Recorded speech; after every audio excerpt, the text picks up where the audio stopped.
El ingeniero David Carguás va a exponer el tema cero consumo de agua superficial para las operaciones minero-metalúrgicas, Unidad Animón, de la compañía minera Volcan.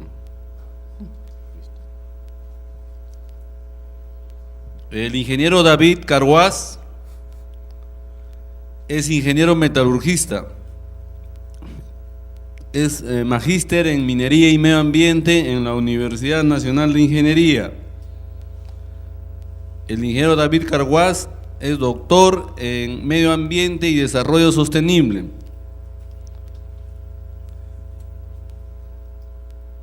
El ingeniero David Carguás actualmente ocupa el cargo de jefe de asuntos ambientales de la empresa administradora Chungar del grupo Volcan. Lo recibimos con un voto de aplauso.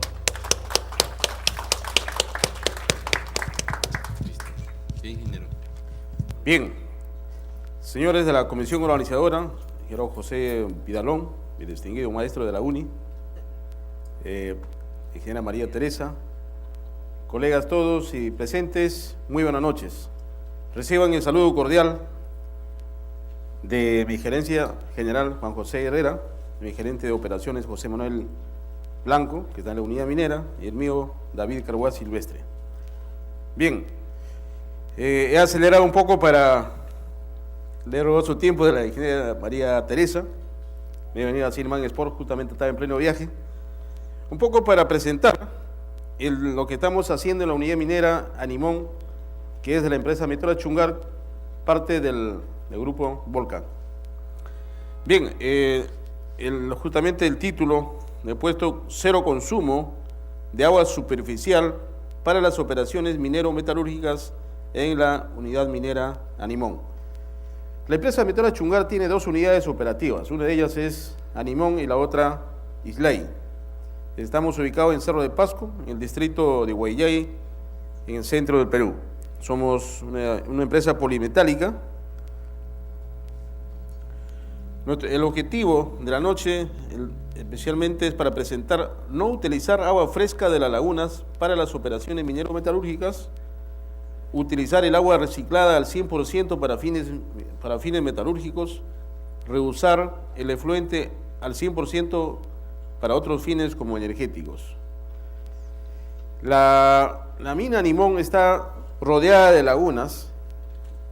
Tenemos a nuestro costado la laguna Huaroncocha, es el tercer más grande de la zona centro. Primero es el lago Chinchicolcha, luego viene la laguna Pungurún, luego Huaroncocha. Luego también está laguna Chegue, laguna Huascacocha, que todas ellas están justamente para el proyecto Marca, que están trayendo agua para Lima actualmente, ¿no? Bien, entonces nos hemos visto como objetivo central no utilizar agua fresca, a pesar que las lagunas están que nos rodean, como me anticiparon antes en la exposición, puede estar al lado del mar, pero hay que utilizar las aguas del mar. Lo mismo, nosotros estamos ubicados al lado de la gran cantidad de la masa hídrica, pero nuestro objetivo es no utilizarlo. Pero me dirán, ¿por qué? ¿Qué van a hacer? Bien, la sostenibilidad. Nuestra filosofía es garantizar la sostenibilidad de nuestros recursos hídricos, gestionando el uso en nuestros procesos y la calidad de nuestros efluentes. Asimismo, buscamos la sostenibilidad de las comunidades que se encuentran en nuestro entorno. Bien, tenemos una relación bastante directa con los amigos de Ala Pasco, que justamente ellos actualmente están más de cerca el control de las aguas. Entonces, acá al momento nos visitan, justamente ahí está don Pedro Sarabia, el de Pasco. Entonces ahí tenemos la primera fotografía de la laguna Huaroncocha, y aquí está la planta concentradora con una capacidad de 5.000 toneladas, la cancha de relaves, y nuestra licencia de uso de agua para fines mineros metalúrgicos de 100 litros por segundo, autorizados el año 2002, pero paulatinamente estamos dejando de utilizar el agua. Ya prácticamente nuestro permiso va a estar latente, pero en la práctica no vamos a utilizar el agua de la laguna Huaroncocha que actualmente tenemos. Lo jalamos hasta la laguna que llamamos Naticocha Sur y aquí lo bombeamos para la planta, ¿no? Pero ya estamos en camino de no utilizarlo más las aguas frescas de la laguna, de las lagunas, en otras palabras, del agua superficial. Bien, punto de captación. Tenemos, aquí está la casa de bombeo, lo bombeamos hacia la planta y otra parte también es enviado para el uso en la mina. Bien, ahí tenemos una licencia del año 2002 de los 100 litros por segundo de agua. Entonces, en nuestro esquema principal es esta. Bien, tenemos laguna Huaroncocha, laguna Naticocha Sur. Este agua que se bombea, que es el agua fresca para la planta de beneficio. Y en la planta de beneficio lo bombeamos a una planta se llama planta de cono profundo, que justamente de aquí tenemos hoy en el día que se llama relave en pasta. Lo que anteriormente mencionaron de tener relave seco, justamente tenemos también relave en pasta. Tenemos una cancha de relaves y el agua, en la cantidad poquísima de agua que hay, le recirculamos para las operaciones y conjuntamente se va también al cono profundo con los relaves finos, porque el relave grueso lo ingresamos a la mina como relleno y el relave fino va a este cono profundo y es enviada hacia la cancha de relaves como relave en pasta, ¿no? Entonces, parte del agua clara es enviada a este circuito de tratamiento de sedimentación que tenemos unas pozas, y el agua de mina que sale del nivel 610, este es un flanco, un sector de agua de mina, y el otro sector es bombeada hacia el cono profundo conjuntamente con los relaves finos. Entonces el agua de mina más los relaves finos de la planta es sedimentada en esta planta de cono profundo, sale el agua clara y viene a este punto a reingresar para que salga por un solo punto de efluente, ¿no? En toda la unidad minera tenemos un solo punto de efluente. La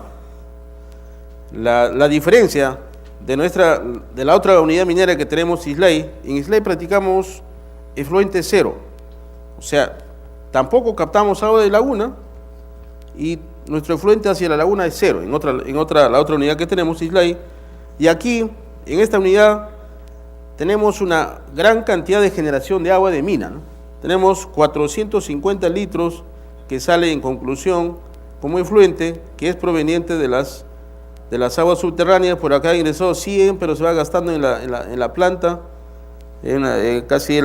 prácticamente 20 litros se va como recirculación y va como efluente.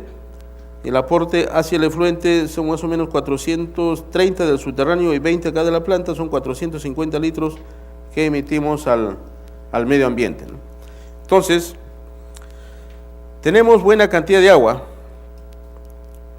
para utilizar en un 100% en la planta y también tenemos suficiente agua para utilizar en la mina, para las operaciones mineras, ¿no? Por lo tanto, utilizaremos todo el 100% agua que tenemos de la generación subterránea y no utilizar agua de las lagunas, aguas superficiales, e incluso el agua que tenemos acá, los 450 litros, vamos a enviar para reutilizar para generar energía eléctrica, ¿no? Para fines energéticos.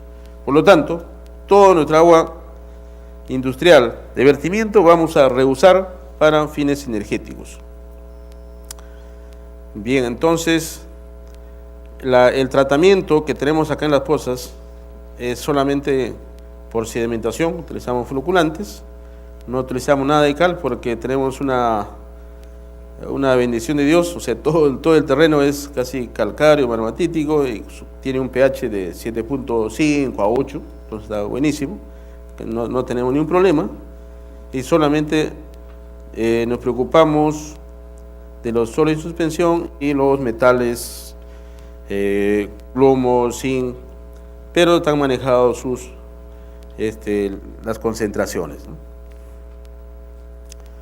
Bien, entonces, así en forma macro, tenemos de captación 100 litros por segundo, según la licencia, como efluente 450 litros, para las operaciones de mina vuelven 10 litros por segundo, agua de cono profundo para procesos metalúrgicos, hoy en el día se está utilizando 20 litros por segundo, pero lo que queremos completar estos 80, entonces 20 más 80 no 100, y ya no utilizar ya este agua de laguna, ¿no? Entonces estamos en esa filosofía, en ese camino de no utilizar las aguas superficiales, sino utilizar todo de las que vienen de las aguas subterráneas, ¿no? Bien, entonces esto es el que le llamo el espesador cono profundo, es un espesador alto, hermano. Entonces, pero tiene las funciones de sedimentar, aquí también le echamos floculante, es el proceso, entonces para proceso unitario de floculación, sedimentación, clarificación, y el agua clara, por esta flechita se va ya para las otras pozas para otro tratamiento, y por este tubo está subiendo el relave fino, agua turbia de mina, ¿no? Sube, acá se sedimenta y baja ya el agua clara, y por acá se va el relave hacia la cancha de relaves. Por acá está bajando ya el relave densificado que le llamamos en pasta, ¿no? Bien, entonces ya en el punto de efluente, el vertimiento, tenemos el efluente minero metalúrgico 450 litros por segundo.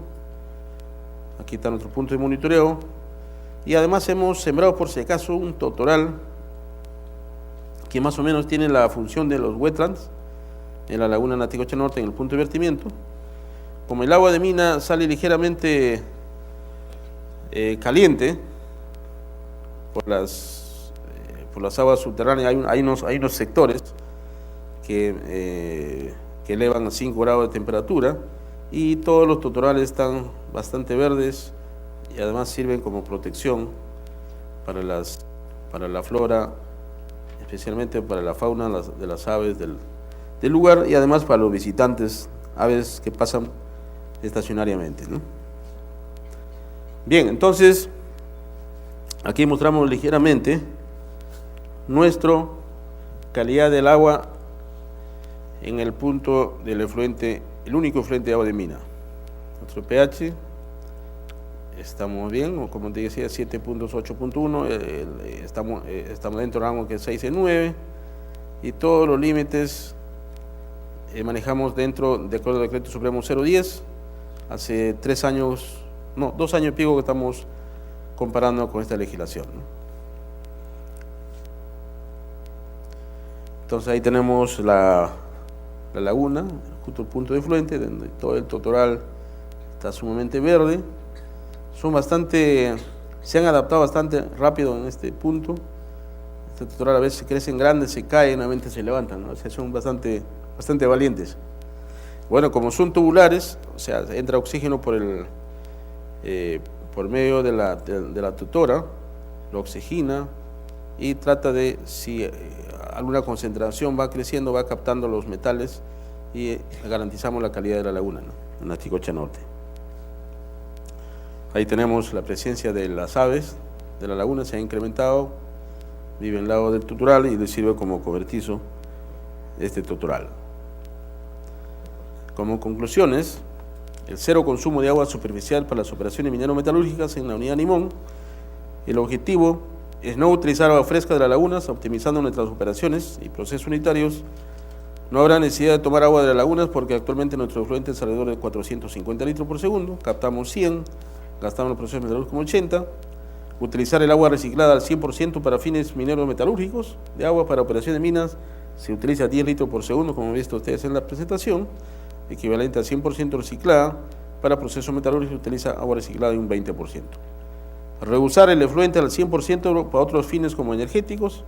Estamos iniciando con los trámites de reusar el efluente al 100% en la central hidroeléctrica San José. Anteriormente teníamos nuestro permiso para uso energético, pero para fines de agua para Lima marca 4, Sedapal nos ha pedido su metro cúbico por segundo, le hemos devuelto, pero vamos a nosotros seguir haciendo funcionar la planta de la central hidroeléctrica ya con nuestro propio fluente. Bien, eso era la presentación un poco rápido, porque ya justamente estoy regresando a la mina y mina así nomás, así de rápido. ¿Alguna pregunta? Gracias.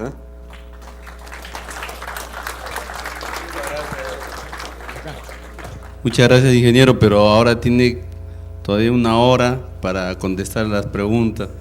El avión le va a dejar, por eso que lo hemos adelantado.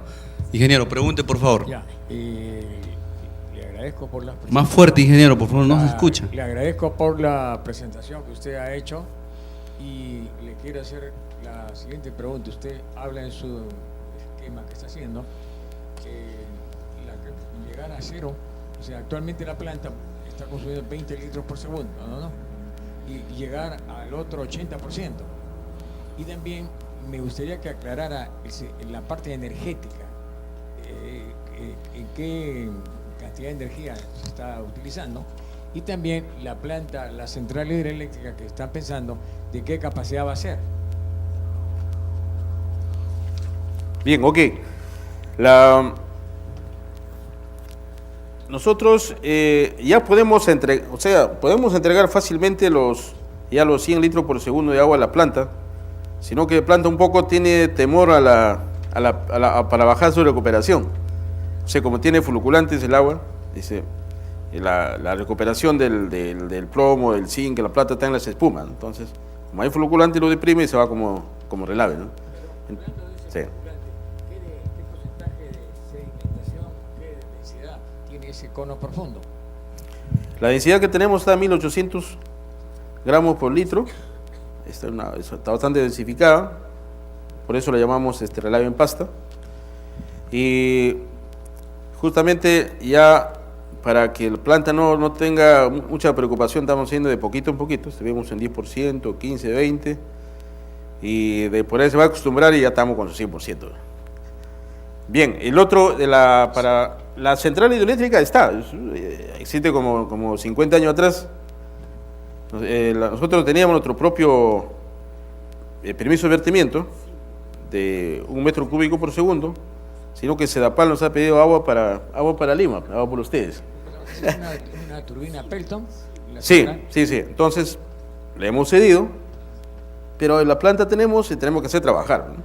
Entonces, tenemos nuestro vertimiento, lo metemos al agua a la central y sigue generando energía eléctrica con 1.5 megas. Sí. ¿Alguna otra pregunta? Ahí atrás, por favor.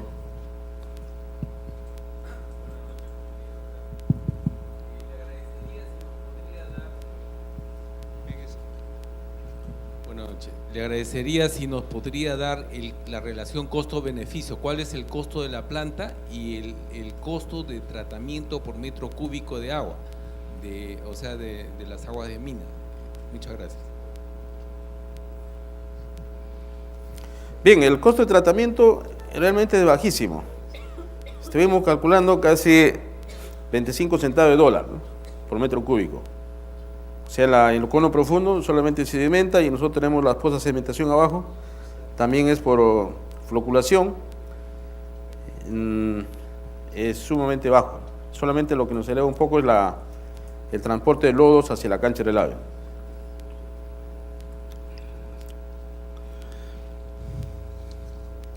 Agradecemos la brillante exposición del ingeniero David Carguaz, lo despedimos con un voto de aplauso. Bien, muchas gracias. Muchas gracias. Gracias, ingeniero. Adiós. Suerte, que no le deje el avión. Siguiendo con el seminario, tenemos ahora la presencia del ingeniero María Teresa Ramírez, ingeniera senior en gestión de aguas de Hatch Asociados Sociedad Anónima.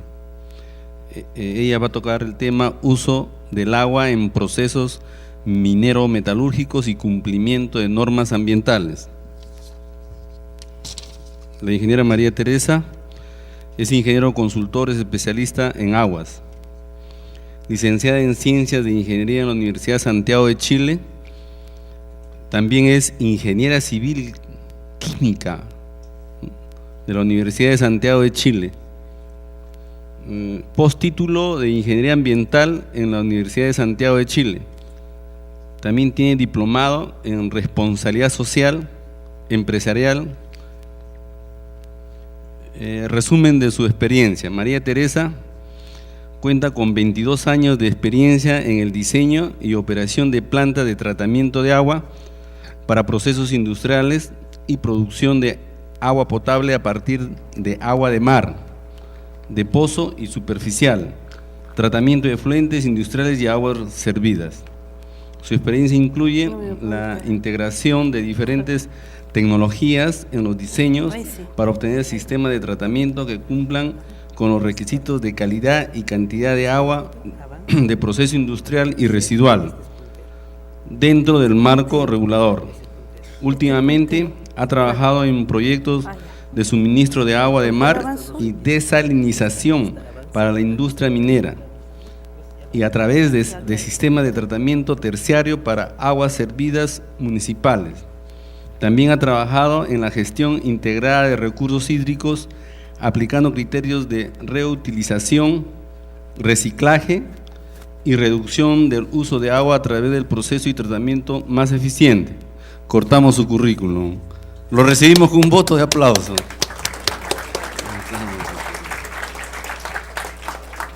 Buenas noches a todos, muchas gracias por invitarme.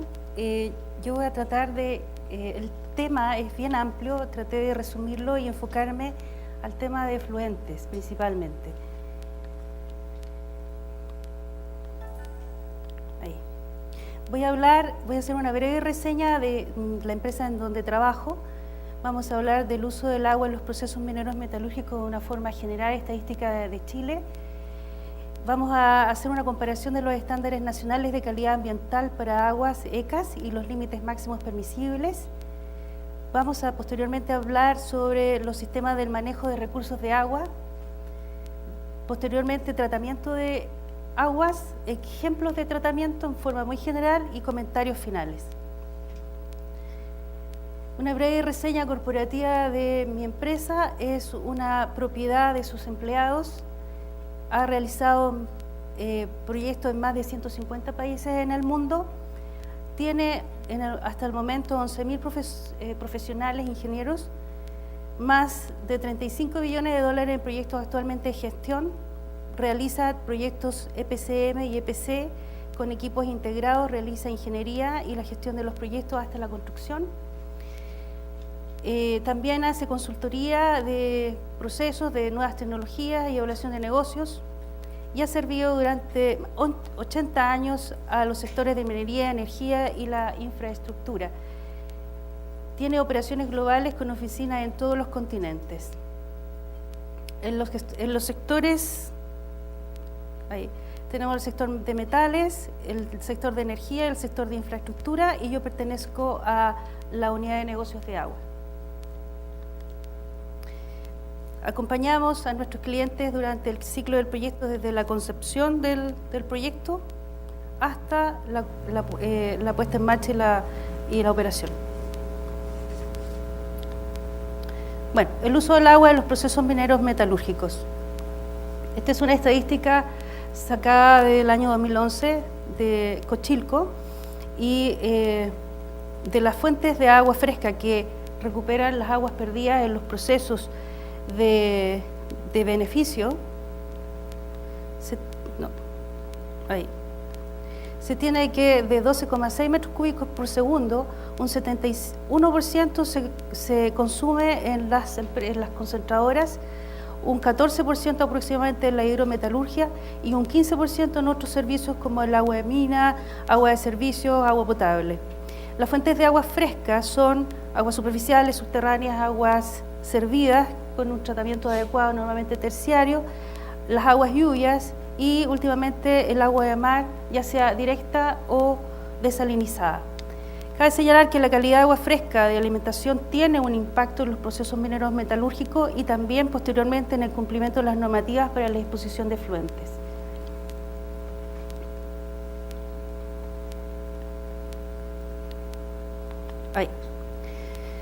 El consumo unitario es de aproximadamente 0,65 metros cúbicos por tonelada promedio, por tonelada mineral, entre 0,36 y 0,84 metros cúbicos por tonelada para los procesos de la concentradora, y con una recirculación de entre un 51 hasta un 82% del agua desde las pozas de relave. Y en el proceso de hidrometalurgia el consumo es aproximadamente de 0,12 metros cúbicos por tonelada mineral.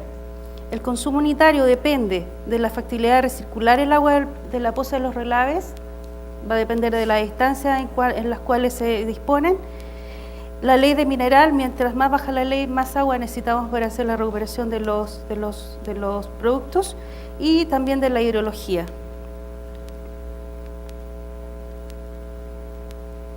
Estándares nacionales, o sea, de los estándares de calidad. En esta tabla he realizado una comparación de los parámetros, los límites máximos permisibles de la norma 010 para los procesos, para las actividades minero-metalúrgicas, y una comparación con los estándares nacionales de calidad ambiental para el agua. Y haciendo una comparación con los parámetros inorgánicos, apreciamos que las concentraciones de los límites máximos permitibles para los procesos mineros metalúrgicos en la descarga son superiores a los límites que nos pide, por ejemplo, la norma de riego, en la tabla de la categoría número 3. Por otra parte, si bien cierto que no están considerados los límites máximos permisibles, las concentraciones de sulfato, sodio, cloruro, calcio, por ejemplo, no están normados. Sin embargo, si queremos disponer el agua, el efluente ya tratado en un cuerpo en riego, por ejemplo, necesitamos cumplir estos estándares, y eso es un gran desafío en la minería, sobre todo en las zonas donde el agua es escasa y las concentraciones de los componentes en el agua son mayores. Cabe señalar que en la tabla categoría número 4, que tiene que ver con la conservación del ambiente acuático para las lagunas, lagos, ríos y mar, no existe regulación de los sulfatos, calcio, sodio y carbonatos, entre otros.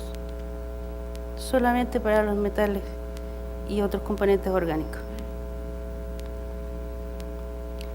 Por otro lado, el Decreto Supremo 10 de los límites máximos permisibles indica que el Ministerio de Energía y Minas evaluará la necesidad de regular estos parámetros que tienen que ver con nitrógeno, DQO, otros metales pesados y los sulfatos. También hace una prohibición de dilución o mezcla de efluentes antes del vertido. Esto dice que no se puede diluir el efluente con agua fresca antes de la descarga en cuerpos receptores para cumplir los límites máximos permisibles. Y también no está permitida la mezcla de efluentes líquidos domésticos, de las aguas servidas, por ejemplo, con efluentes industriales. Por otro lado, existe un decreto supremo que es el 023 de la implementación de las ECAS. En el artículo 5 indica de que dice que para el vertido de efluentes sobre cuerpos de agua se debe verificar el cumplimiento de los ECAS correspondientes fuera de la zona de mezcla. Esto tiene que ver de que existe la posibilidad de hacer dilución, y esto está sujeto a estudios rigurosos y supervisados con las autoridades medioambientales. Por otro lado, existen excepciones. En el artículo 7 indica de que para cuerpos de agua por condiciones naturales existentes, ¿cierto?, se permite algunas excepciones cuando existen características geológicas de los suelos y subsuelos donde las concentraciones de los límites máximos permisibles están por sobre lo que indica la norma en forma natural, y además por fenómenos naturales extremos como el fenómeno del Niño, inundaciones, sequía, fenómenos bioquímicos como la eutroficación o las mareas rojas en el mar. Por otro lado, las normas impactan las operaciones dependiendo de la ubicación geográfica. En Perú existen 3 zonas geográficas bastante características del área de la costa, la sierra y la selva, y los climas son bastante distintos, las elevaciones de las zonas son distintas también, y las precipitaciones también son bastante diferentes. Tenemos áreas secas y áreas templadas, aquí hay un error ortográfico, y áreas tropicales con abundantes lluvias. Los proyectos mineros se concentran principalmente en el área de la costa y en la sierra. Los cambios climatológicos como la corriente del Niño provoca intensas lluvias en la costa y severas sequías seguidas de inundaciones en la sierra. Esto genera impactos en la calidad del agua. Y también la hidrología, existen factores climáticos, los anteriores, que originan variaciones estacionales en el flujo de las vertientes, y existen periodos cortos de flujo abundante y flujos de menor, periodos de menor flujo en donde las concentraciones aumentan. Con respecto a las normas, se puede decir de que tanto los estándares nacionales como los límites máximos permisibles para las descargas de efluentes mineros metalúrgicos imponen estrictos límites de descarga de los elementos químicos y compuestos en los efluentes y que resultan de las actividades mineras metalúrgicas. Estas normas tienen un impacto en los costos de tratamiento de los efluentes antes de su disposición, debido a que se debe implementar tecnologías más complejas para poder alcanzar las concentraciones que están pedidas en las normas. Por eso se tiene que recurrir o implementar un sistema de manejo del recurso agua primero, antes de ponernos a tratar todas las aguas. Un sistema de manejo de recursos de agua en operaciones mineras solicita la identificación de las fuentes potenciales de descarga de contaminantes. Además, conocer las características de la utilización del agua subterránea y superficiales que potencialmente puede ser impactada por las operaciones mineras y de beneficio.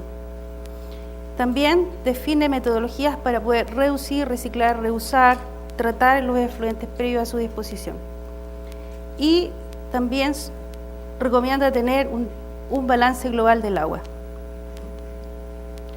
Las fuentes potenciales de la descarga de contaminantes está el drenaje en la mina, que tiene una alta concentración de metales. De las operaciones durante el proceso de beneficio, los efluentes industriales que tienen contenidos de materia orgánica, inorgánica, reactivos, metales. De los relaves que tienen metales, elevadas concentraciones de metales pesados y reactivos. De las presas de agua de proceso, infiltraciones por las piscinas de acumulación y de lixiviación. Los depósitos de desechos, de las pilas de desechos de los materiales de desbroce, desmonte y de los residuales de la lixiviación, de las canchas de los relaves y de las pozas de agua residual, principalmente por infiltración, de las pilas de mineral y de la actividad humana con las aguas servidas y la basura que lixivia y hace un transporte de desechos con las aguas lluvias. Los sistemas, los mecanismos de contaminación de las fuentes potenciales son por generación de drenaje ácido de mina y el transporte de estos metales a las aguas superficiales y subterráneas a través de escorrentías superficiales y de lixiviación. Por transporte de fino a las aguas superficiales por acción del viento. La descarga de sedimentos en aguas superficiales a través de la erosión y transporte en escorrentías superficiales. Los deterioros de las presas de pulpas, de relaves, particularmente durante las tormentas. Filtración y derrame de pozas de aguas residuales. Derrames, incluyendo la acumulación de agua e inundaciones que ocasionan el desborde y rompimiento de las presas. O sea, existen muchos mecanismos de contaminación. Las metodologías para manejar apropiadamente los residuos líquidos para reciclar, reducir, tratar y eliminar las descargas requiere el manejo de todas las escorrentías de aguas superficiales, el manejo adecuado del drenaje ácido de mina con una caracterización adecuada, una predicción adecuada y mecanismos de prevención. Aguas provenientes de los procesos de beneficio, en el fondo tiene que ver con recircular, el tratar de separar fuentes de agua contaminadas de las no contaminadas y desechos provenientes de la actividad humana, que son las aguas servidas y basura. El sistema de manejo de recursos de agua solicita un balance de agua. Este tiene que considerar la disponibilidad hidrológica del recurso en el área, los derechos de agua y la información climática como precipitaciones, evaporación, etc.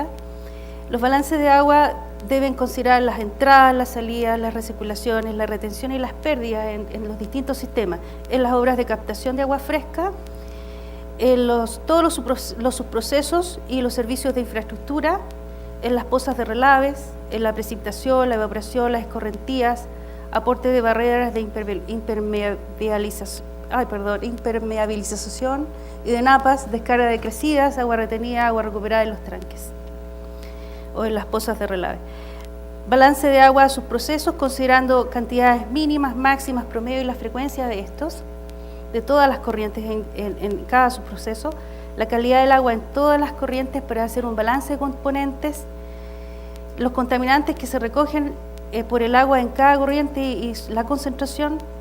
La capacidad para reciclar el agua en el proceso con y sin tratamiento y el número de reciclos que se pueden hacer antes de un tratamiento. La capacidad para reutilizar el agua en otros procesos directamente o después de un tratamiento. Ahora, vamos a entrar al tema que es tratamiento de agua.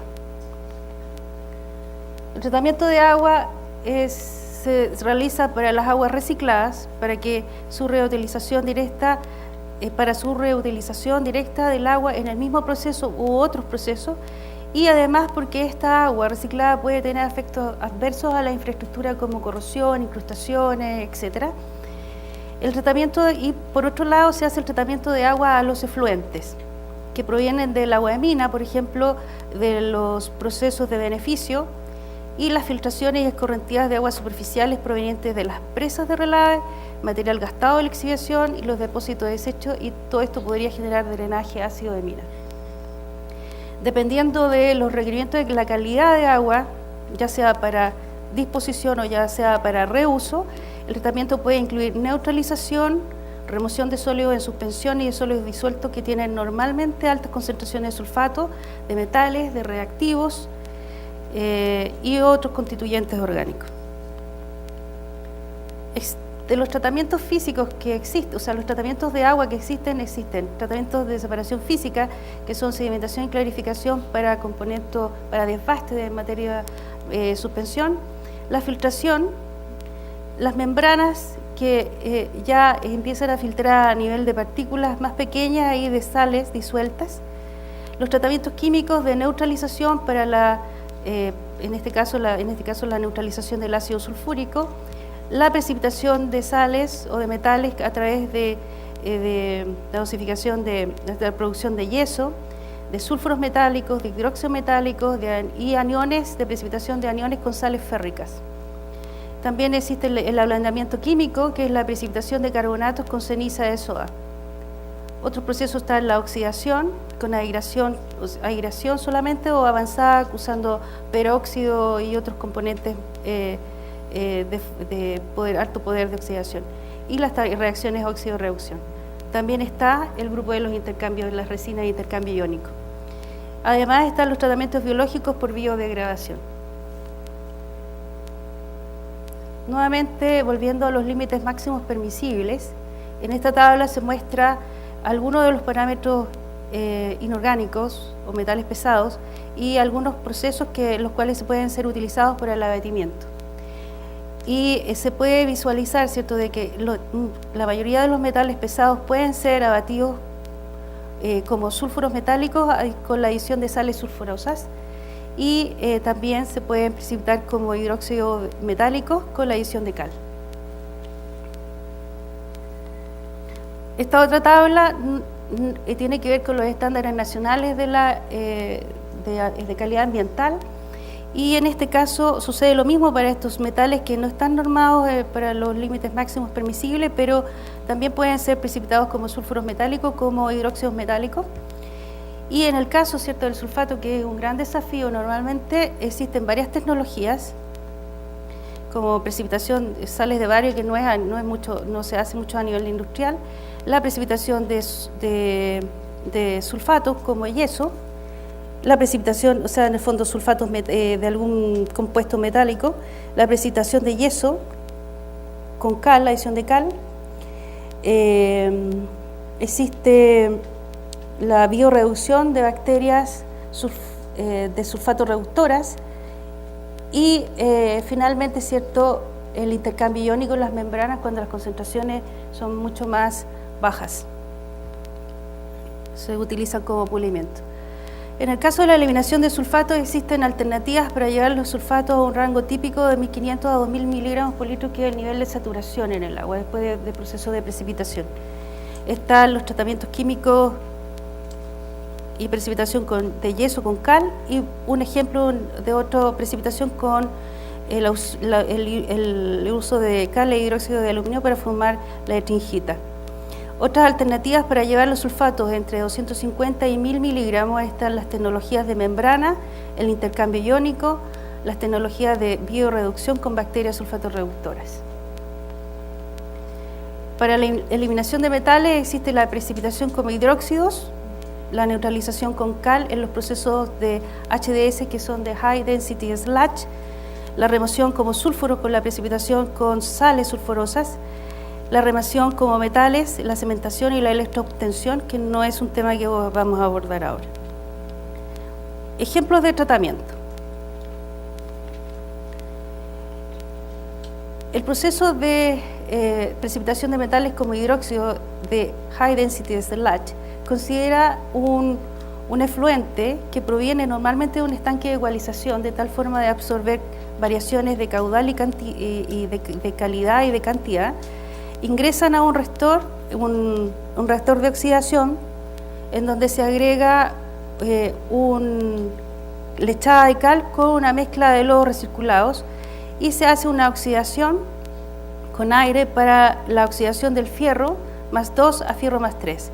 Posteriormente, esta agua pasa por una serie de, podría ser una serie de precipitaciones selectivas de metales modificando el pH con la adición de cal. Posteriormente, una floculación con la adición de polímero. La clarificación, en donde sale el agua tratada, se genera un lodo, el cual se secado normalmente y se lleva a botadero. El yeso es normalmente estable y hay una recirculación importante de los lodos que ingresan nuevamente al proceso para aumentar la eficiencia.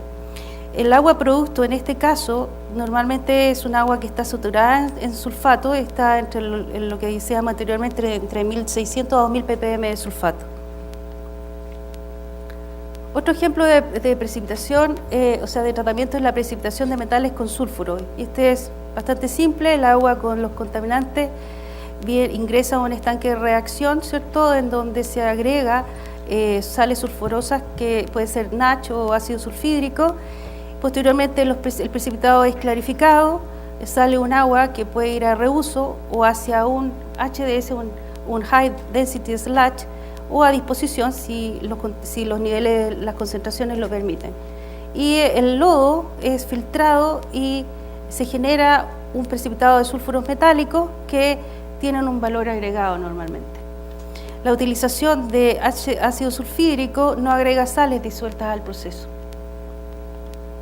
Otro ejemplo de precipitación química para derretimiento, en este caso de sulfatos y metales, es la precipitación de etringita.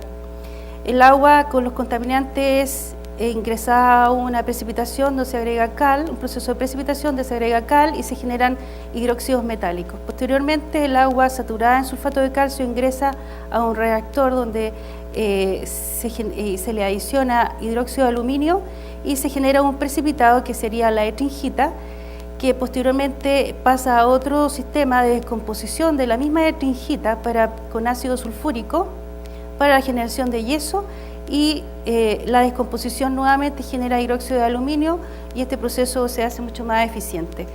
Finalmente el agua sale de este proceso, se le agrega anhidro carbónico para aumentar el pH y se precipita carbonato de calcio y finalmente el agua es dispuesta. En este proceso también se llega a concentraciones de sulfato saturadas de 1600 a 2000 ppm.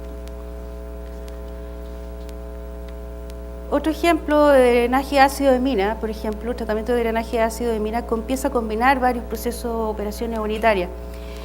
El agua ácida proveniente de una poza pasa a un sistema de tratamiento de agua ácida como High Density Sludge, HDS. El agua producto de este entra a un sistema de prefiltración y posteriormente a un sistema de osmosis inversa. Y desde ¿cierto?, ya se genera un agua que puede tener sales, concentraciones de sulfato menores a lo que indica la norma de riego, por ejemplo. El lodo es llevado a un estanque de lodos y se seca normalmente para llevarlo a botaderos autorizados. El sistema de osmosis inversa genera un rechazo que nuevamente es tratado por un tratamiento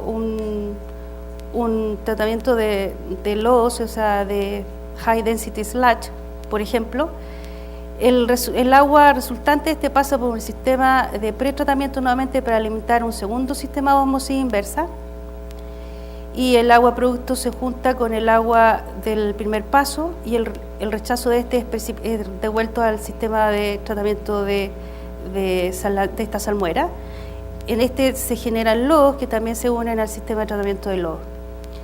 Las tecnologías de membrana, en este caso aquí tenemos dos sistemas de osmosis inversa mezclados con dos sistemas de precipitación de sólidos, permite concentrar y aprovechar las propiedades de algunos compuestos que tienen baja solubilidad para removerlos del sistema. Este sistema permite disminuir las descargas de efluentes, pero en este caso la recuperación de agua es de aproximadamente un 95%, y los lodos son concentrados hasta un 30% de sólidos. El tratamiento con membranas, además del intercambio iónico, permite obtener la baja concentración de sulfato en el agua tratada que están solicitando las normas de los límites máximos permisibles y los estándares de calidad de agua. Otro ejemplo de tratamiento de drenaje ácido de mina es a través de una nueva tecnología que utiliza membranas para la separación de sólidos disueltos, de materia orgánica, de metales y de ácido, mediante el uso de membranas de osmosis inversa, pero especiales, que tienen carga molecular, que pueden trabajar en pH, en un amplio rango de pH, trabajan a altas temperaturas y altas presiones. Estas membranas se emplean tanto para la recuperación como la remoción de metales. El agua ácida, drenaje ácido de mina, con una alta concentración de cobre, por ejemplo, ingresa a un sistema de ultrafiltración para eliminar las partículas en suspensión más pequeñas, y sale un concentrado con una remoción de sólido suspendido, y el agua filtrada ingresa a este sistema de separación con membrana, en la cual se genera un agua producto que puede ir a disposición, un rechazo que va a tener 3 veces la concentración aproximadamente inicial de cobre en este caso, y que pues este concentrado, ¿cierto? Esta solución concentrada podría ir como alimentación a una recirculación, ¿cierto?, de un proceso de extracción por solvente, o a un proceso de intercambio iónico, en el cual que son también un sistema de tratamiento especial en donde las regeneraciones se hacen con ácido sulfúrico y cal, generando en la regeneración sulfato de calcio, que también es removido como un sólido. Las recuperaciones de este sistema son típicamente entre un 65 y un 70%. Y un ejemplo, ¿cierto?, de la bioreducción de bacterias de sulfato reductoras es el proceso que se genera en forma natural en la disposición de efluentes en tierras pantanosas, biofiltros y humedales artificiales. Los mecanismos son la bioreducción de hierro y sulfato por las bacterias, la precipitación de sulfuros metálicos, y a través de estos procesos existe una neutralización de las aguas y posteriormente una reducción de los sólidos suspendidos y los nutrientes que hay en el agua. Sin embargo, esta solución, ¿cierto?, no es muy amigable ambientalmente. Finalmente, como comentario,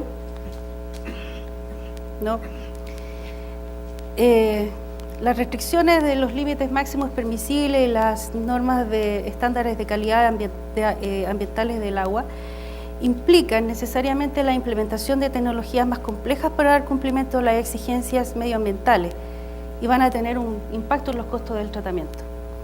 Se requiere de un sistema de manejo de agua y un balance de cantidad y calidad. Los procesos de la mina deben ser optimizados a través de la reducción del consumo del agua fresca, el aumento del reciclaje, la reducción de las pérdidas, la separación de las aguas contaminadas de las no contaminadas y la reducción de los residuos a tratar.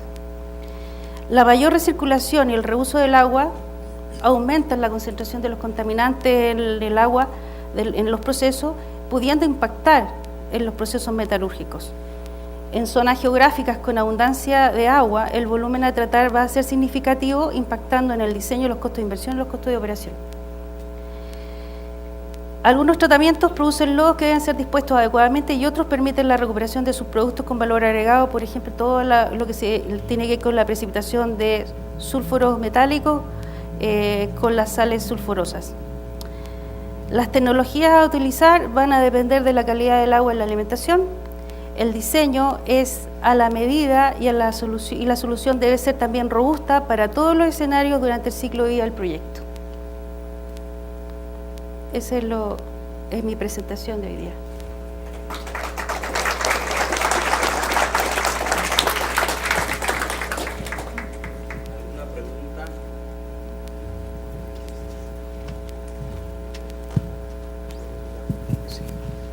Sí. Le agradezco por su exposición brillante, ingeniera. Y le quiero hacer estas inquietudes que tengo, ¿no? Tengo entendido de Minera Esperanza en Chile, Sí. Está tratando el 100% de agua de mar, utilizando el 100% de agua de mar en la planta. Ellos utilizan agua de mar en todos los procesos de lixiviación y la concentradora, sin embargo, lavan el concentrado con agua desalinizada.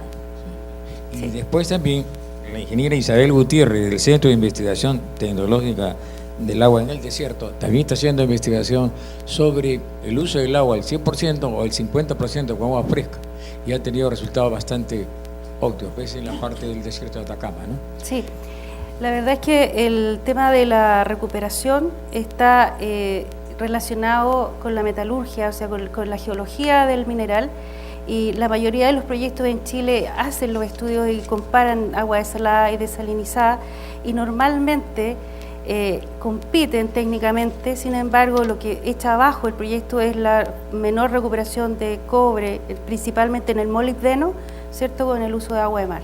También usted cita bacterias tanto reductoras como oxidantes, que hay bacterias. Esa es la biometalurgia, ¿no es cierto? Sí. ¿En qué parte de Chile se está realizando esa biometalurgia? Entiendo de que en el norte, pero no sé en qué parte se utiliza. Esos son procesos de producción. La verdad es que sé que existe, pero no sé en qué parte. Gracias.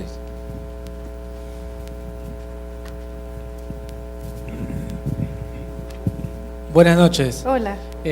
Mi consulta era sobre la primera parte de su presentación, que habló un poco de la dilución. Y yo quería básicamente preguntarle qué penalidad tiene un titular minero que para tratar efluentes mezcla el agua residual con el agua de mina o agua ácida o agua proveniente de planta. ¿Existe alguna penalidad si es que lo va a tratar en una sola planta? Y la segunda pregunta es, si fuese el caso, ¿existe alguna tecnología para tratar los dos efluentes conjuntamente?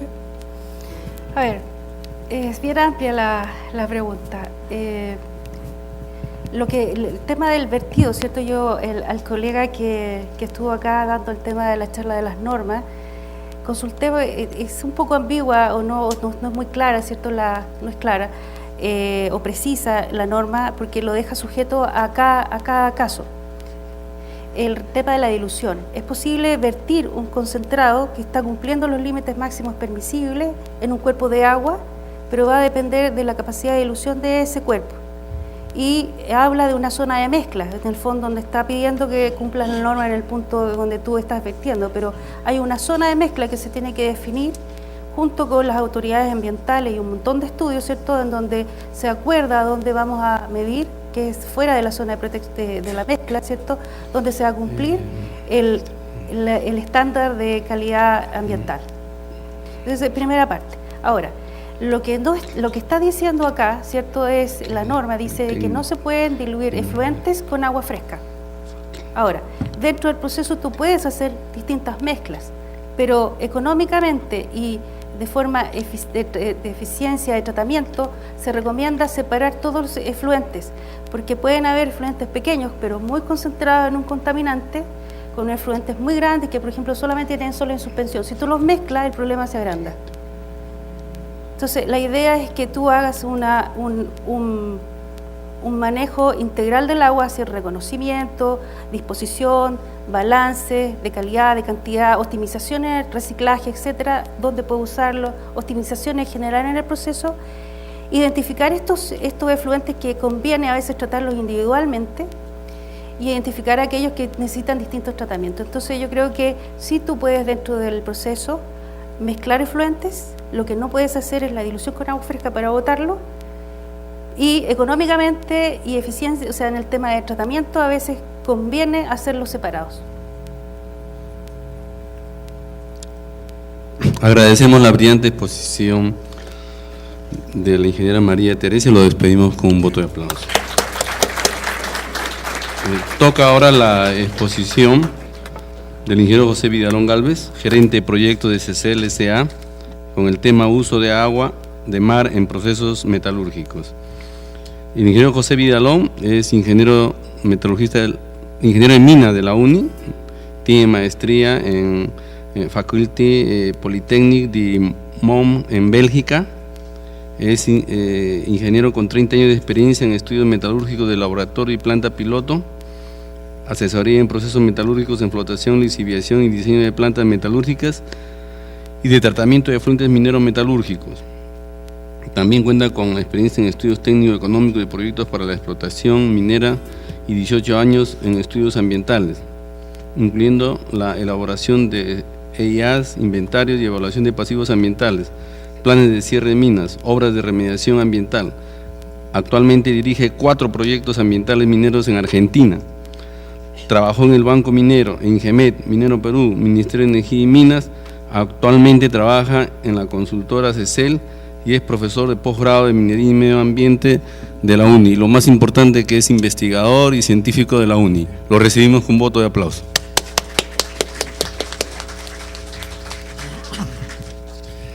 Bien, buenas noches.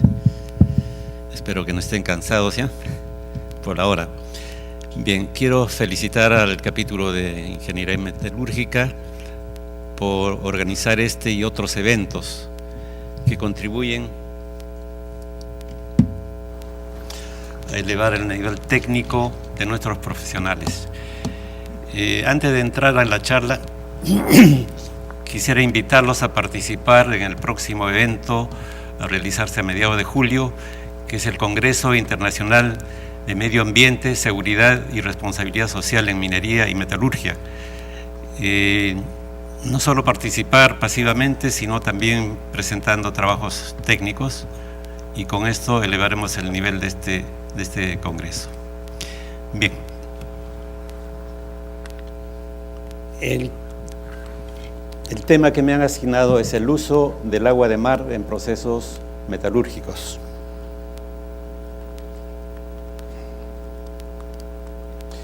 Bien, el contenido de la charla es clases y composición del agua, usos del agua en minería, usos de agua en procesamiento de minerales, uso de agua de mar, tratamiento de agua de mar, CAPEX y OPEX y conclusiones.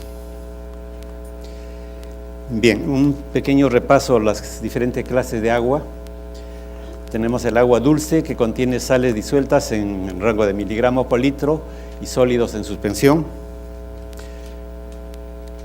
Está presente en ríos, lagos, manantiales, glaciares, y se renueva mediante el ciclo del agua. Luego viene el agua salobre, que contiene concentraciones moderadas de sales y está presente en algunos lagos y en algunos pozos sobreexplotados, sobre todo en la costa y cerca al mar. Tenemos luego el agua salada, que contiene sales disueltas, principalmente cloruro de sodio y otras más en un orden de 35 gramos por litro. Y tiene sólidos en suspensión, tiene microorganismos y está en mares y en algunos casos en pozos de petróleo. Sobre todo este último tipo está en el agua conocida con el nombre de cognata, que es el agua que se obtiene junto con el petróleo en los pozos petroleros y tiene un alto contenido de sales, entre 20 y 30% de sales, o sea, unas 8 o 10 veces casi el contenido del agua de mar. Y salen con alta temperatura, entre 60 a 70 grados. Bien, veamos acá la composición química del agua de mar. En este caso, solamente el agua sin considerar las otras impurezas que hemos mencionado. Tiene, por ejemplo, cloruro de sodio, 24 gramos por litro. Luego sigue cloruro de magnesio, sulfato de sodio, cloruro de calcio, cloruro de potasio. Estos son, digamos, los mayores constituyentes. Luego tenemos otros más que podemos ver acá en el cuadro.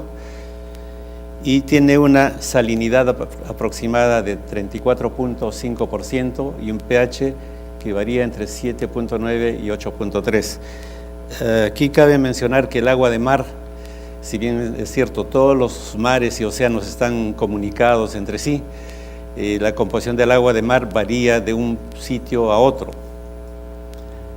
Esto básicamente por las condiciones locales, diferentes tipos de o grado de evaporación, precipitación, etc. Entonces eso hace que el agua de mar pueda ir variando en su composición de un sitio a otro. Bien, aquí tenemos diferentes tipos de agua de mar con sus principales constituyentes. Tenemos el agua de mar que tiene sólidos disueltos totales, 34.500 ppm, cloro, 20.000, sulfato, 2.700, el agua salobre hasta 1.000 ppm de sólidos disueltos, cloro hasta 250 y sulfato hasta 500. Y agua desalinizada tiene prácticamente la centésima parte de sal que el agua de mar. Bien, entonces el agua de mar es una mezcla de 96.5% de agua pura con 3.5% de otros materiales como sales, gases disueltos, sustancias orgánicas y partículas no disueltas. Y tiene una cantidad de microorganismos, entre otros, ¿no? Por ejemplo, los más numerosos son bacterias cianofíceas, o sea, estos son bacterias de color azul, hongos, protozoos, algas y virus. Entonces, menciono esto sobre todo porque esto tiene mucho que ver con la desalinización del agua de mar. O sea, no es, como ya lo dijeron en una de las presentaciones iniciales, que se toma el agua de mar y esto va a la planta de ósmosis. Si se hiciera eso, la planta de ósmosis se trabaría casi de inmediato por la tremenda cantidad de material, que lo que haría sería ensuciar la membrana, tupir los poros y se plantaría en ese momento la operación. Bien, aquí tenemos una enumeración de los diferentes usos de agua en minería, que empiezan con la exploración, la explotación en la fase de la perforación. Tenemos el control de polvo en las diferentes operaciones, incluso en transporte.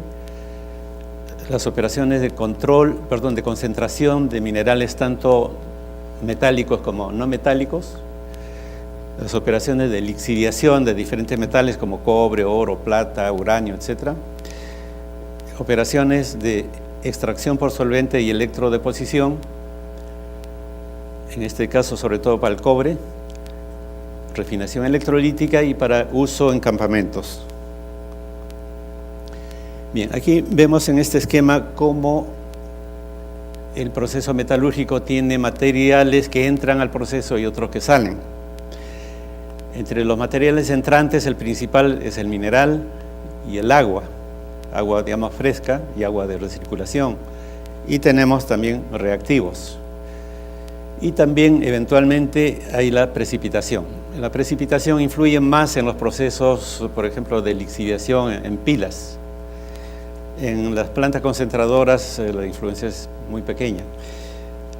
Tenemos la evaporación, que es una pérdida. Tenemos como producto los concentrados, cuando se trata de beneficios minerales, y si se trata de un proceso hidrometalúrgico, aquí tendríamos metales, ¿no? Como cobre, oro, etc. Y tenemos como residuos los relaves, que en proporción es mucho mayor que la de los concentrados. Por ejemplo, en una planta de cobre podemos tener, digamos, de 2 o 3 toneladas de cobre contra 97 o 98 toneladas de relave, ¿no? Y tenemos además los efluentes. Bien, es un esquema general de los procesos minero-metalúrgicos, más metalúrgicos, ¿no? Bien, tenemos acá el consumo unitario de agua. La ingeniera María Teresa ya citó estas cifras porque proceden de la misma fuente, que es Cochilco, son cifras de Chile. Aquí podemos ver cuanto más grande es la escala de producción, más eficiente es el proceso, ¿no? El extremo no está en este cuadro y sería la minería informal. Por ejemplo, en Madre de Dios, el consumo de agua, yo diría que está entre 8 a 10 a 1, ¿no? O sea, una cifra, digamos, increíble, ¿no? Negativa, lógicamente. Bien, este consumo de agua con los años ha ido disminuyendo,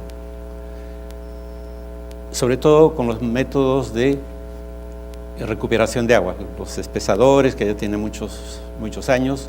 Los espesadores en los últimos años han sufrido una serie de mejoras, llegando en los últimos años, por ejemplo, lo que mencionó el ingeniero Carhuaz, que usan en Animón, los espesadores de cono profundo, que permiten unas altas densidades de pulpa y un manejo mucho más eficiente de los relaves. Bien, veamos el manejo de agua en minería. Sobre todo tratándose de zonas áridas, como las tenemos extensamente aquí en el Perú y también buena parte de Chile, y donde hay una buena concentración de proyectos y operaciones mineras. Entonces aquí el problema está dado por la escasez del recurso hídrico y que esa demanda de agua de los proyectos mineros tiene que competir con otros usuarios que tienen prioridad sobre la minería. Por ejemplo, las poblaciones, la agricultura. Y entonces esto hace que aumente este crecimiento de la población, aumente las demandas, ¿no? Y por lo tanto esto va a generar conflictos bueno, que tienen cierta base, pero que son incentivados por ONGs interesadas, ¿no? Bien, entonces, dado este escenario de escasez del recurso hídrico, hay que buscar soluciones diferentes, porque hasta hace un tiempo lo único que se usaba era el agua dulce, agua de los ríos, de lagunas, lagos y agua de pozos subterráneos. Y en los últimos años empezó a usarse el agua de mar, tímidamente, pero en los últimos años esto va incrementándose, ¿no? En la segunda presentación esta noche se mencionó el proyecto Bayóvar, por ejemplo, ¿no? Donde usan agua desalinizada, pero usan esto solamente en la etapa final del proceso. Este proyecto estuvo en manos de Minero Perú antes de 1975. Y ahí se construyó una planta piloto que producía, y estuvo operando hasta hace unos 6 o 8 años, estuvo produciendo 120.000 toneladas anuales de roca fosfórica lavada. Y ya en esa ocasión, que ya hace casi 40 años, se usaba el agua de mar en el proceso de la roca fosfórica. No se mencionó en la presentación del ingeniero o el economista Reiner, ¿no? Philipp Reiner, que el proceso hasta su última etapa, penúltima etapa, utiliza exclusivamente agua de mar. Donde usa el producto de la empresa Andrade Gutiérrez, que es el agua desalinizada, es solamente para el lavado final de la roca fosfórica ya concentrada y filtrada. Entonces, vamos a ver un esquema más adelante, ¿no? Bien. Entonces, este nuevo recurso hídrico que es tomado del agua de mar es algo muy importante, dada nuestra geografía con zonas muy áridas, ¿no? Bien, entonces los usos en el procesamiento de minerales. El principal uso, además de lo que hemos mencionado rápidamente hace un momento, está en el procesamiento de minerales, en sus diferentes métodos, ya sea gravimétricos, pero el que más se utiliza y a más escala es el de flotación. Bien, entonces, durante el proceso el agua si inicialmente era de buena calidad, va contaminándose, ya sea con partículas en suspensión o con iones metálicos. Y entonces, después de un tiempo, parte de esta agua ya puede perder su calidad y necesitaría algún tratamiento para volver a usarse. Ahora, en muchos de los procesos se utiliza un pH generalmente alcalino, por ejemplo, para flotar cobre, necesitamos pH de 10 a 11, y esos relaves van a un espesador. Ese mismo pH ya hace que los metales que se pudieran haber disuelto en alguna fase del proceso precipiten y finalmente se descarguen con los sólidos de relave, y el agua pueda ser reciclado en el proceso, y con ventajas, porque vamos a gastar menos cal y menos reactivos, porque ese efluente tiene todavía un pH alcalino y tiene los residuos de los reactivos utilizados. Entonces es beneficioso ambientalmente y también económicamente, porque vamos a gastar menos en cal y menos en reactivos. Bien, ahora, si a pesar de esta recuperación la calidad del agua no es tan buena, entonces hay que hacer algún tratamiento químico, por ejemplo, y en algunos casos puede recurrirse a la ultrafiltración, que es el paso previo a la ósmosis inversa. Por ejemplo, hace un tiempo en CECEL encaramos un problema de una unidad minera donde había un plomo en los efluentes que se escapaba al espesador, al clarificador, etc. Entonces investigamos y el plomo estaba en forma sólida, en forma de óxido, pero en tamaños de muy pocas micras y fracción de micras, menos de media micra. Entonces por eso que se escapaba a los espesadores. Y entonces ahí probamos ultrafiltración y eso sí resolvió el problema. Bien, entonces si la ultrafiltración, resolvió el problema de los sólidos de suspensión, pero los sólidos o metales disueltos, esos sí escapan a la ultrafiltración. Y lo que va a resolver el problema va a ser la ósmosis inversa. Entonces, esta ósmosis inversa la utilizaríamos en los casos que tenemos un efluente y queremos tener un efluente cero o consumir menos agua fresca, y necesitamos agua de buena o de alta calidad, ¿no? Bien, entonces en la ósmosis inversa se produce un rechazo, como se mencionó anteriormente, que es una especie de salmuera donde se concentran las impurezas que fueron alimentadas. Entonces estas son en pequeña cantidad y pueden ser precipitadas y separadas como un lodo y luego hacer su disposición. Bien, aquí en este cuadro vemos los posibles usos de los diferentes tipos de agua. Por ejemplo, agua de mar puede ser usada en flotación, en lixiviación, pero no en lixiviación de sulfuros. El agua salobre se puede usar en flotación y en lixiviación de óxidos, pero había que analizarlo mediante pruebas si es posible o no en la lixiviación de sulfuros. Y esto dependería de la cantidad de sales que tiene el agua salobre. Pero el agua salobre no tiene una calidad estándar, es un rango de composición, ¿no? Y luego el agua desalinizada sí se puede usar en cualquiera de los tres procesos. Bien, entonces pasemos ahora al uso del agua de mar. Entonces ya dijimos que ante la escasez de recurso hídrico o de agua dulce, por la competencia con otros sectores productivos, entonces se ha enfocado ir hacia esta atractiva fuente de agua, que es muy abundante, que es el agua de mar.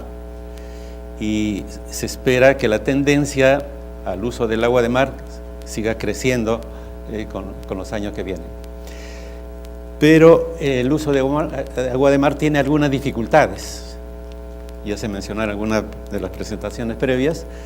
Por ejemplo, el agua de mar, ya sea desalinizada o sin desalinizar, tiene que ser transportada desde el mar hasta la mina. Y la mina podía estar a decenas o centenares de kilómetros y con una diferencia de nivel que puede llegar a los 2.000 o 3.000 metros. Por ejemplo, si decimos que queremos usar agua de mar en Morococha, en Proyecto Toromocho, bueno, estamos a unos 120 o 140 kilómetros, pero eso no sería lo importante. Lo importante es con 4.600 metros de altura. Entonces ahí el consumo de energía haría prohibitivo este uso, ¿no? Entonces es una dificultad. La otra es que requiere una inversión importante en infraestructura. Esa infraestructura está dada por el sistema de captación, bombeo y paralelamente el sistema de conducción eléctrica, porque la bomba vamos a tener 3 o 4 estaciones y necesitamos llevar energía a cada una de esas estaciones. Entonces necesitamos una línea de transmisión paralela a la tubería que lleva el agua, ya sea desalinizada o agua de mar. Entonces eso conlleva a un alto consumo de energía. El consumo de energía en la desalinización ha ido bajando todos los años, hasta niveles bastante bajos. Mencionaron en una de las charlas que hace unos 20 años el consumo de energía era como 4 o 5 veces lo que es ahora. Lo que pasa es que la ósmosis inversa por sí misma consume la misma cantidad de energía en cualquier sitio. Lo que hace que varíe es la calidad del pretratamiento, o sea, de retirar todas las impurezas que tiene el agua de mar, porque esas son las que primero van a tupir los poros de la membrana, y eso va a hacer que necesite mucho más energía para que el agua pase a través de esos poros, y entonces eso es lo que aumenta el consumo de energía. Entonces puede haber restricciones en el suministro de energía, puede ser una zona donde no llega el sistema interconectado, entonces hay que invertir mucho más en interconectar, ¿no? Luego hay el problema de corrosión. Esto cuando usamos el agua de mar directamente sin desalinización. Ustedes saben, el agua de mar es muy corrosiva, pero podemos hacer plantas que sí funcionan bien con agua de mar, pero son más costosas porque tienen que usar otros materiales. No podemos usar acero corriente, sino tenemos que revestirlos o usar acero inoxidable u otros materiales resistentes a la corrosión. Pero ¿cuáles son los beneficios de usar el agua de mar, ya sea directa o en forma desalinizada? Uno es que disminuye el consumo de agua fresca, o lo puede eliminar incluso, como ocurre en Cerro Lindo, ¿no?, que ha sido motivo de la primera presentación. Entonces es una gran ventaja. El otro es que disminuye los conflictos sociales por el uso del agua. Entonces ¿saben? Muchos proyectos están parados justamente por conflictos, ya sea reales o supuestos, del uso del agua. Ahora, los costos del uso de esta tecnología han disminuido año a año debido a que se ha ido conociendo cada vez más cuáles son los factores que elevan ese costo. Y hemos dicho que son básicamente los costos del pretratamiento. Entonces, hecho el diagnóstico, es más fácil ver las soluciones. Bien, entonces tenemos aquí el uso directo de agua de mar. Entonces, esto es posible, pero necesitamos que la planta esté preparada con los materiales adecuados para resistir o vencer la corrosión. Porque a una planta normal que está funcionando, por ejemplo, 10 o 15 años, decimos, bueno, a partir de mañana cambian el agua dulce por agua de mar. Entonces esa planta no va a durar pues ni unos pocos meses, ¿no? Bien, entonces, si queremos hacer la sustitución del agua dulce por agua de mar en una operación existente, entonces eso hay que estudiarlo bastante bien porque eso puede ser muy, muy costoso, ¿no? Lo que sí sería factible es en proyectos nuevos o en ampliaciones que ya están utilizando agua de mar, ¿no? Entonces por eso ya está preparado y simplemente es aumentar más equipos o cambiar equipos, pero del mismo material. Bien. Aquí tenemos un diagrama de flujo del tratamiento de agua de mar para uso minero. La fuente de esto es la empresa coreana, Doosan, ¿no?, que es muy conocida en este campo. Bien, tenemos acá la captación del agua de mar, que puede ser a 200, 500 o 600 metros de la orilla, de acuerdo a las características del mar o de la playa en ese sitio. Luego viene el pretratamiento. Ese pretratamiento es muy importante porque sirve para eliminar todas las impurezas que pueden perjudicar el proceso de ósmosis inversa. Luego tenemos el bombeo, que es el que da la presión, da la energía para que el agua pueda atravesar la membrana, siguiendo, digamos, contrariando la tendencia natural de la ósmosis directa, ¿no? Y entonces el agua atraviesa esta membrana y entonces se obtiene el agua dulce o agua desalinizada, y aquí viene la salmuera o rechazo con un incremento en su contenido de sales. Bien, entonces esa agua está lista tanto para el proceso metalúrgico como para el uso doméstico, o el agua potable. Pero para uso doméstico esta es un agua demasiado, digamos, reactiva y no tiene los nutrientes que necesita el organismo, sales minerales que van a través del agua potable. Entonces necesita un post-tratamiento que consiste en remineralizar esta agua para que pueda ser compatible con el uso doméstico. Luego el agua, después de ser usada en los campamentos, pasa a una planta de tratamiento y puede ser usada junto con el agua que viene de la ósmosis inversa en el proceso minero. Bien, entonces el efluente del proceso minero, en caso necesario, puede ser tratado con cal y, si es necesario, por ultrafiltración, y puede regresar al proceso. Y aquí se obtiene una cierta cantidad de lodo que puede ser dispuesto. Bien, la desalinización es un proceso por el cual se elimina las sales que contiene el agua de mar.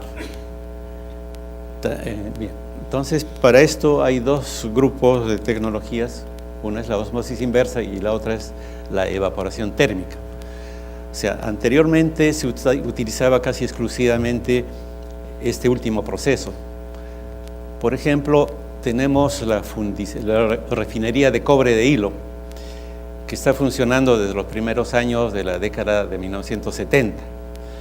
Entonces ahí se fundía el cobre blister que venía de la fundición de Hilo, y como resultado de esa fundición una emisión de gases calientes de 800, 900 grados. Entonces ese calor sensible no se puede perder, no se puede soltar a la atmósfera, sino se recupera ese calor, y ahí se recuperaba para producir agua prácticamente destilada, utilizando este calor sensible de los humos. Bien, entonces el gran reto de la desalinización en general es reducir el consumo de energía. Y la ventaja de la ósmosis inversa con respecto a la evaporación térmica es que consume un 60% menos de energía que la evaporación térmica.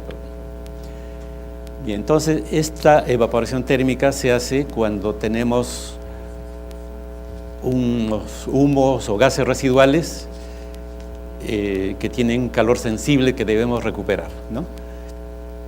Pero no vale la pena quemar petróleo o quemar gas expresamente para desalinizar el agua de mar, porque eso sería, digamos, totalmente irracional incluso, ¿no? Bien, entonces el pretratamiento del agua de mar para la ósmosis inversa consiste básicamente en la remoción de todos los materiales sólidos de más de 4 micras de diámetro, como arenas, arenilla, conchuelas, y también materiales como algas, peces, microorganismos, los cuales pueden afectar el proceso de ósmosis.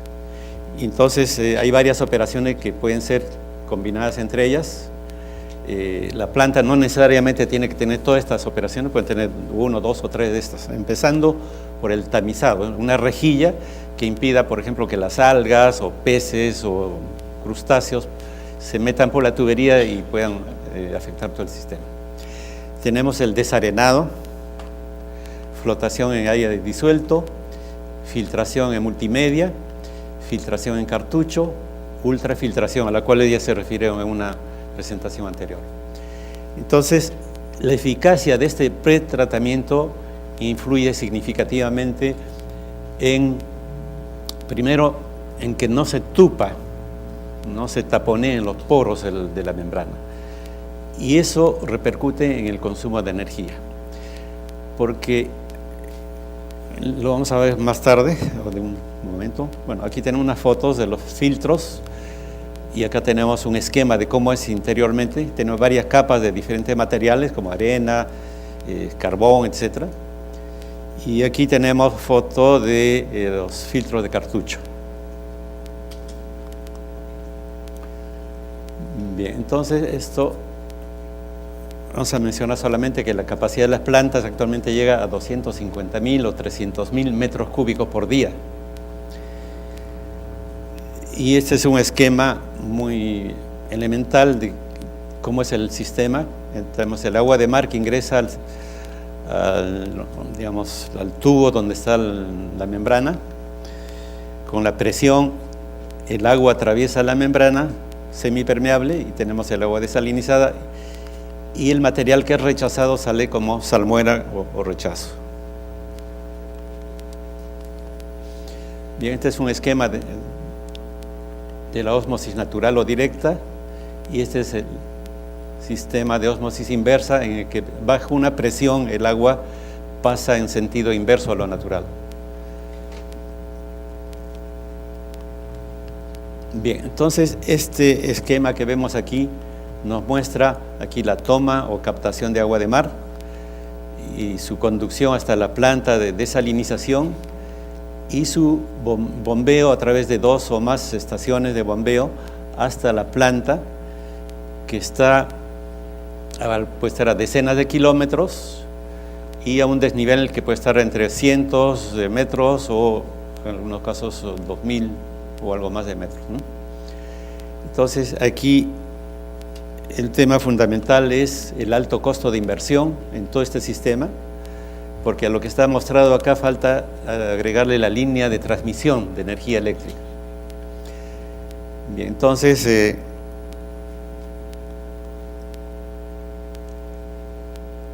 el uso de agua de mar en forma directa, o sea, sin desalinizar. Hay varias operaciones de lixiviación y flotación que usan esta tecnología, pero aquí hay que tener cuidado en el manejo de la corrosión, seleccionando los materiales adecuados en los equipos, tanto de transporte como de proceso. Tenemos el problema de eficiencia en el proceso metalúrgico. Ya se mencionó que, la ingeniera María Teresa mencionó que al usar agua de mar en lixiviación hay un poco menos de recuperación que cuando se usa agua dulce, ¿no? Luego tenemos que parte del agua hay que desalinizarla de todas maneras, porque el concentrado está impregnado con sales y por lo tanto esas sales son perjudiciales en los procesos posteriores, y los compradores de concentrado no le van a aceptar un concentrado que tiene sales. Por lo tanto, se necesita lavar esto en el filtro. Se filtra y se lava en contracorriente, ¿no? Entonces, con eso se logra eliminar gran parte de las sales que se impregnaron durante el proceso. Entonces, por eso es que una de las minas que se mencionó, un 5% del agua de mar se desaliniza de todas maneras para hacer este lavado. Luego se producen incrustaciones de yeso que pueden ir tupiendo tuberías y equipos, ¿no? Bien, entonces hace un momento les mencioné la planta de lavado de fosfatos. Básicamente el tratamiento de fosfatos, que se conoce el material como roca fosfórica, va a un tambor, una especie de molino, pero sin la carga de bolas, entre el material, entre el agua de mar. Entonces el movimiento de agitación y más los lifters o elevadores que contiene hace que el material se vaya disgregando y los grumos se vayan reduciendo a partículas individuales de fosfato y de los materiales de impureza. Luego viene un tamizado que elimina los gruesos, que son partículas conchuelas, pequeñas piedras, y entonces eso es eliminado porque prácticamente no tiene fosfatos. Y luego viene una serie de 2 a 4 etapas seguidas de atrición. La atrición es una especie de restregado, o sea, se pone la pulpa con una densidad alta, de 65-70% de sólidos, y ahí hay un eje con unos 2 o 3 paletas que giran en sentido contrario. Entonces ahí se produce un choque de partículas, y eso sirve para que las partículas de fosfato que están forradas de impureza, en este caso diatomitas y arcillas, eso se despegue, y enseguida pasa por ciclones y eso lo elimina como lamas. Entonces en esa forma el concentrado la roca fosfórica se obtiene en forma concentrada aquí. Entonces en todas estas etapas se usa agua de mar. El agua dulce se utiliza en la última etapa, cuando ya tenemos la roca concentrada. Tenemos un filtro, que puede ser un filtro de banda, un filtro, digamos, rotatorio, en el cual se hace el lavado en contracorriente con agua dulce, y esto elimina el cloro o los cloruros que acompañan a la roca concentrada. Entonces, aquí es donde Andrade Gutiérrez usa el agua que desalinizan justamente solamente en esta etapa final en el proyecto de Bayobar, ¿no? Bien, entonces en muchos proyectos la única forma sostenible de agua es el agua desalinizada, ¿no? Aquí vemos un equipo, digamos, de poca capacidad, prácticamente de escala piloto, pero para una planta industrial esto se repite, pues, tanto para arriba, para los costados, para el fondo, y por el número de esos equipos llegamos a la capacidad que requiere la unidad minera. La mecanización de este sistema está dado por el control de la presión. Cuando la presión empieza a subir de cierto límite, automáticamente se para el circuito, se hace un retrolavado para que la membrana se limpie de la material que está tupiendo los poros, ¿no? Entonces, porque si no, baja la capacidad y sube innecesariamente el consumo de energía.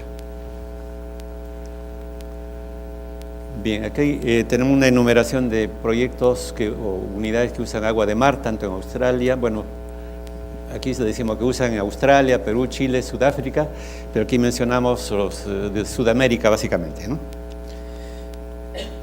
Tenemos que agua de mar desalinizada utilizan La Escondida en Chile, Cerro Lindo en Perú. Ahora también utilizan, pero en menor medida, y pero no para los fines principales, otras unidades mineras, ¿no? Por ejemplo, en Hilo usan, bueno, incluso usan la ósmosis en Yanacocha, pero no para agua de mar, sino para sus efluentes, ¿no? Tenemos acá el fosfato de Bayobar en Perú, la mina Marcona, Michilla, Lipeced, Las Luces, Mantos de Luna, BHP Níquel, bueno, este es en Australia, Texada Mines en Canadá, Batu Hijau en Indonesia, La Esperanza en Chile, ¿no? Y todos estos de aquí son en Chile también.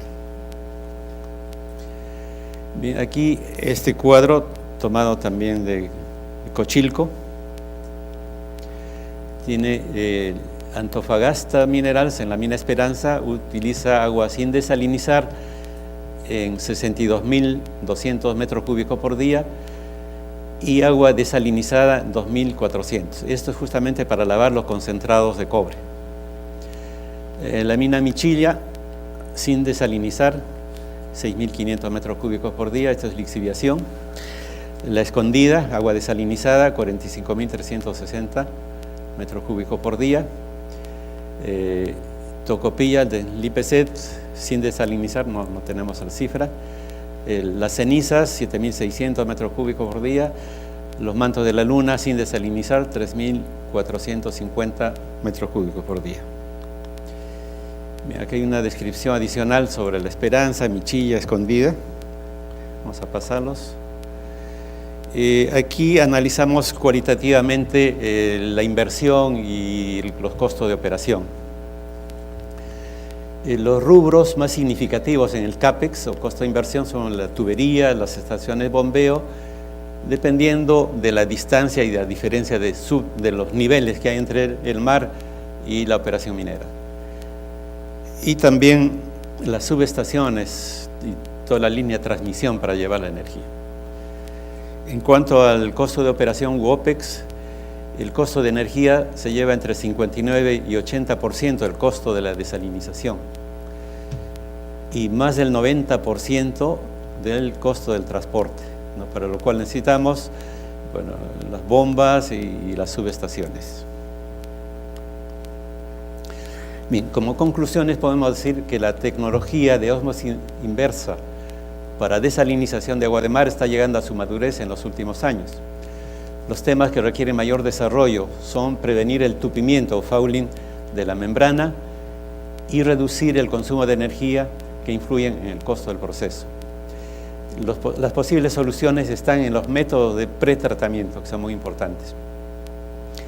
El consumo de energía es uno de los principales factores de costo.